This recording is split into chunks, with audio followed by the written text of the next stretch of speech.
कोलकाता में कंपनी में काम कर रही दो सहेलियां जिनका काल्पनिक नाम दिया गया है सुनीता और निशा। सुनीता को एक दिल्ली के मल्टीनेशनल कंपनी का ऑफ़र आता है, अच्छी सैलरी का ज़िक्र होता है, अच्छे पैकेज का ज़िक्र होता है। दिल्ली में वो नौकरी होती है, मल्टीनेशनल कंपनी जिसका ज़िक्र किया गया था इस प्रपोज़ल के तहत। जब इसका ज़िक्र सुनीता अपनी फैमिली से करती है तो सुनीता की फैमिली दिल्ली आने से सुनीता को रोक देती है, मना कर देती है। जब सुनीता की फैमिली मना कर देती है तो वो अपनी सहेली निशा को, जो उसके साथी में उसी की कंपनी में जॉब कर रही होती है कोलकाता के अंदर, उससे इस बात को साझा करती है और कहती है कि फैमिली प्रॉब्लम्स की वजह से मैं तो दिल्ली नहीं जा सकती, लेकिन अगर तुम्हें जाना है तो निशा तुम चली जाओ। होता ये है कि निशा जब अपनी फैमिली से बात करती है तो फैमिली एग्री कर देती है दिल्ली आने के लिए निशा को, और वो दिल्ली चली आती है। निशा जब दिल्ली पहुंच जाती है, दिल्ली पहुंचने के बाद में जब वो इंटरव्यू के लिए उस कंपनी के ऑफिस में पहुंचती है तो सामने से एक प्यून आता है। प्यून आने के बाद में उससे पूछता है निशा से कि मैडम आप चाय लेंगी या कॉफ़ी। निशा कहती है कि इंटरव्यू की बातों को सोचकर मुझे कुछ नर्वस फील हो रहा है, पता नहीं क्या पूछ लें वहाँ अंदर। तो भैया आप एक काम करो कि मुझे एक कप चाय ही पिला दो। प्यून चला जाता है। थोड़ी देर बाद में प्यून लौटकर फिर से आता है और उसके हाथ में एक कप चाय की प्याली होती है। निशा उस चाय को पी रही होती है। पीते पीते निशा की आंखें बंद होना चालू हो जाती हैं। जब निशा की आंखें खुलती हैं तो वो खुद को कोठा नंबर 68 कमला मार्केट क्षेत्र जीबी रोड में पाती है। एक अध उम्र के व्यक्ति निर्वस्त्र अवस्था में उसके सामने खड़ा होता है और वो खुद को भी जब देखती है तो उसके शरीर पे एक भी कपड़ा नहीं होता है। जो अध उम्र का व्यक्ति निशा के सामने खड़ा था वो उसके साथ ज़बरदस्ती करने की कोशिश कर रहा था, लेकिन निशा के शरीर में इतनी भी ताकत नहीं थी कि वो उसको रोक सके या उसके विरुद्ध कुछ कह सके। नमस्कार, मैं हूं गिरीश और आप देख रहे हैं आपका अपना क्राइम अटैक न्यूज़।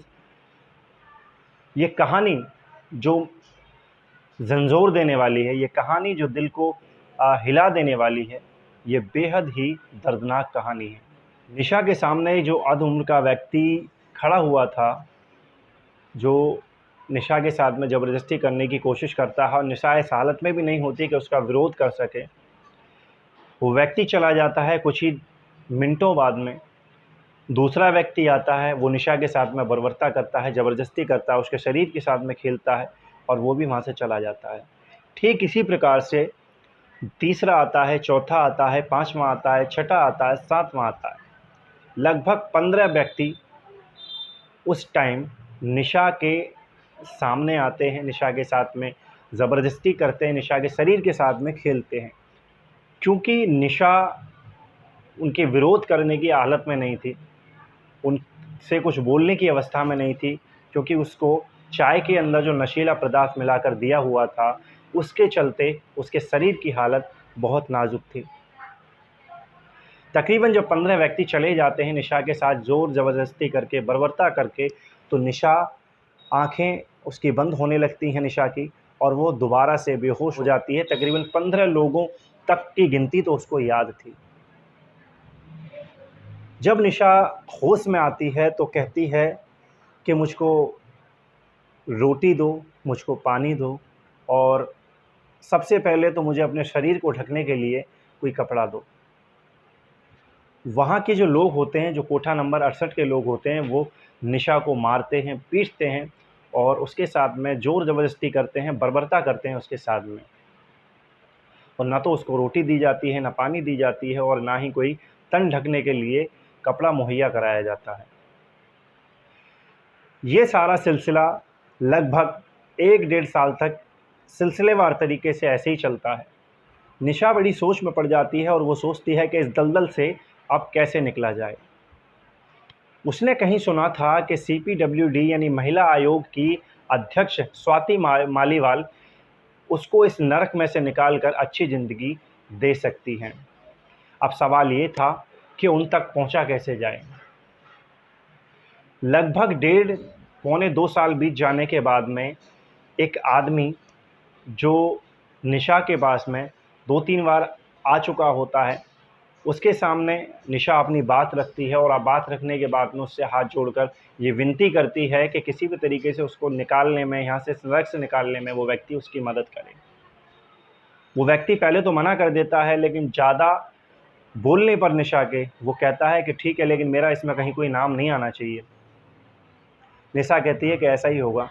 तो निशा उससे कहती है कि मेरा ज़्यादा कुछ नहीं है, आप एक काम करो कि मेरा परिवार रहता है कलकत्ता के अंदर, ये उनका नंबर है और ये उनका एड्रेस है, आप एक बार जाके उनको सूचित कर दो कि उनकी बेटी निशा इस तरह से इस पूरे जाल में फंस गई है, इस दलदल में घिर गई है और यहाँ पर दिल्ली के जीवी रोड, जो कि कमला मार्केट थाना क्षेत्र के अंतर्गत पड़ता है, यहाँ पर वो मौजूद है। वो व्यक्ति निशा की बातों को सुनकर वैसा ही करता है, ठीक जैसा निशा कहती है।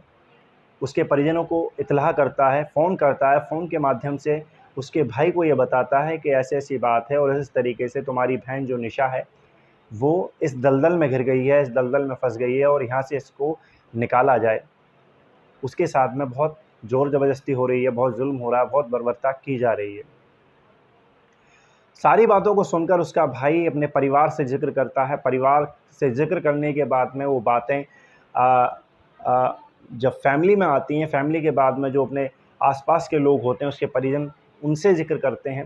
फाइनली उसका भाई जो है वो वहाँ से कलकत्ता से दिल्ली आ जाता है। दिल्ली आने के बाद में कोठा नंबर 68 पर जब उसका भाई अपनी ही बहन से मिलने के लिए जाता है ग्राहक बनकर, ज़रा सोचिए ये मंज़र, ये पल कितना दुखद है कि एक भाई अपनी ही सगी बहन के सामने ग्राहक बनकर जाए। वक्त और हालात से मजबूर होकर जब वो शख्स अपनी ही बहन का ग्राहक बनकर अपनी बहन से मिलने के लिए जाता है और कोठा नंबर 68 में पहुंचता है, तो वहाँ के जो कोठे पे बैठे हुए लोग होते हैं उससे कहते हैं कि ये लड़कियां हैं, आप इनमें से किसी को पसंद कर लो जिनके साथ में भी आपको समय बिताना हो। तो उसका जो भाई होता है वो भाई कहता है कि नहीं जी, इनमें से मुझे कोई पसंद नहीं। तभी जो उस कोठे के लोग होते हैं उनमें से एक लोग कहता है कि ऐसा है, इनमें से अगर तुम्हें कोई पसंद नहीं है तो एक लड़की हमारे पास में नई आई है और वो उसकी बहुत डिमांड है मार्केट में, क्या पता वो आपको पसंद आ जाए, तो आप एक बार उसको भी देख लो। निशा उसका नाम है। तो होता क्या है कि वो जो निशा का भाई होता है वो कहता है कि ठीक है, आप दिखा दो एक बार मुझे उसको, उसके बाद में अगर मेरा मन करेगा तो मैं उसके साथ में समय बिता लूँगा। निशा को उसी के भाई के सामने लाया जाता है और भाई के सामने लाने के बाद में निशा जब अपने भाई को देखती है, सहमी सी आँखों से बहुत कुछ बोलना चाहती है, लेकिन उसको एक डर रहता है, उसको एक घबराहट रहती है कि कहीं उसके साथ में कुछ गलत ना हो जाए, उसके भाई के साथ में कुछ गलत ना हो जाए। इसी बात पर विचार करते हुए मन ही मन वो कुछ नहीं कह पाती और इधर यही हालत निशा के भाई की थी। निशा का भाई कहता है कि आप मुझे ये लड़की पसंद है और मैं इसी के साथ में समय बिताना चाहता हूँ। तो वहाँ के जो लोग होते हैं वो कहते हैं कि इसकी डिमांड बहुत ज़्यादा है, इसलिए इसकी पैसे भी डबल लगेंगे। निशा का भाई बोलता है कि ठीक है, आपके जो भी डिमांड हैं, जो भी पैसे हैं, मैं उनको पूरा करूँगा और इसके साथ में मुझे समय बिताना है। वो दोनों भाई बहन चले जाते हैं रूम में जाने के बाद में निशा जो है अपने भाई से लिपट कर रोने लगती है और निशा अपने भाई के मुंह पर हाथ रख देती है और ठीक इसी तरीके से निशा का भाई भी निशा के मुंह पर हाथ रख देता है कि उनके द्वारा जो बातें हैं वो उस कमरे से बाहर ना जा सकें, कोई सुन ना सके, किसी को इस बात की भनक ना लग सके कि निशा का भाई निशा से मिलने के लिए उसी का ग्राहक बनकर कोठा नंबर 68 पर गया है। सारी चीज़ें होती हैं, सारी बातें होती हैं, तो निशा का भाई कहता है कि बहन जो भी हुआ वो एक दुखद है और अब यहाँ से निकला कैसे जाए, यहाँ से बाहर कैसे आया जाए और इस दलदल से मुक्ति कैसे पाई जाए। राहुल वहाँ से वापस आ जाता है, तो वहाँ से वापस आने के बाद में, कोठी से वापस आने के बाद में अपने एक दोस्त से जिक्र करता है कि भाई इसको निकाला कैसे जाए, इसको छुड़ाया कैसे जाए। बात सामने आती है कि क्यों ना सबसे पहले लोकल थाने की मदद ली जाए और अपनी बहन को मुक्त कराया जाए। राहुल सोचता है कि कहीं यार ये लोकल पुलिस वाले अगर इस कोठे वाले से मिले हुए तो ना तो ये हमें ही ज़िंदा छोड़ेंगे और ना निशा को ही ज़िंदा छोड़ेंगे, जाने क्या होगा फिर उसके बाद। तो राहुल जो निशा का भाई था वो अपने दोस्त से कहता है कि नहीं, हम इसमें लोकल पुलिस की मदद नहीं ले सकते, कोई और दूसरा ऑप्शन अगर हो तो मुझे बताओ। तो जो राहुल का दोस्त होता है, जो निशा का भाई राहुल होता है, जो उसका दोस्त होता है, तो वो कहता है उससे कि आप एक काम करो, मैंने नाम सुना है स्वाति मालीवाल का, जो इस तरह के कामों में लोगों की अक्सर मदद करती हैं और जो लड़कियां गलत तरीके से कोठे पर ले जाई जाती हैं या फंसा दी जाती हैं, बेच दी जाती हैं, उनको वो मुक्त कराने का काम करती हैं। होता ऐसे ही है, राहुल इस बात पर मान जाता है और दोनों वो दोस्त CPWD ऑफिस पहुंच जाते हैं, जहां उनको किरण नाम की एक महिला मिलती है जो CPWD का कार्यालय में कार्यरत होती है। राहुल जब सारा विवरण किरण को बताता है तो किरण भी हैरत में पड़ जाती है और अपनी अध्यक्ष स्वाति मालीवाल से इस पूरे प्रकरण का जिक्र करती है। स्वाति मालीवाल कहती है कि ये मामला कहीं झूठा तो नहीं, कहीं कोई ऐसा वो तो नहीं प्रकरण जिसमें झूठ साबित हो जाए। तो किरण कहती है कि मैडम, जो लड़की का भाई है वो अभी ऑफिस में ही मौजूद है और यहीं पर बैठा हुआ है। स्वाति मालीवाल कहती हैं कि अच्छा, अगर ऐसी बात है तो आप एक काम करो, उस लड़की के भाई को बुला कर लाओ, मैं उससे मिलना चाहती हूँ। स्वाति और राहुल मिलते हैं, साथ में उसका एक दोस्त भी होता है और अपनी बहन की हालत का जब वो विवरण स्वाति मालीवाल से करता है तो स्वाति मालीवाल उसकी मदद के लिए, उसकी हेल्प के लिए तैयार हो जाती हैं। वो दोनों लोग वहाँ से CPWD से स्वाति मालीवाल से मिलके फिर वापस आ जाते हैं। उसके बाद में स्वाति मालीवाल विचार करती हैं, विचार करने के बाद में एक IPS अफसर से जिक्र करती हैं इस पूरे प्रकरण का, जिनका नाम था मंजीत सिंह रंधावा। मंजीत सिंह रंधावा से जब स्वाति मालीवाल जिक्र करती हैं तो मंजीत सिंह रंधावा कहते हैं कि ठीक है मैडम, जो भी कहानी है, जो भी मामला है, उसमें हम आपकी मदद करेंगे और जो भी दोषी हैं उनको उनके अंजाम तक पहुंचाएंगे।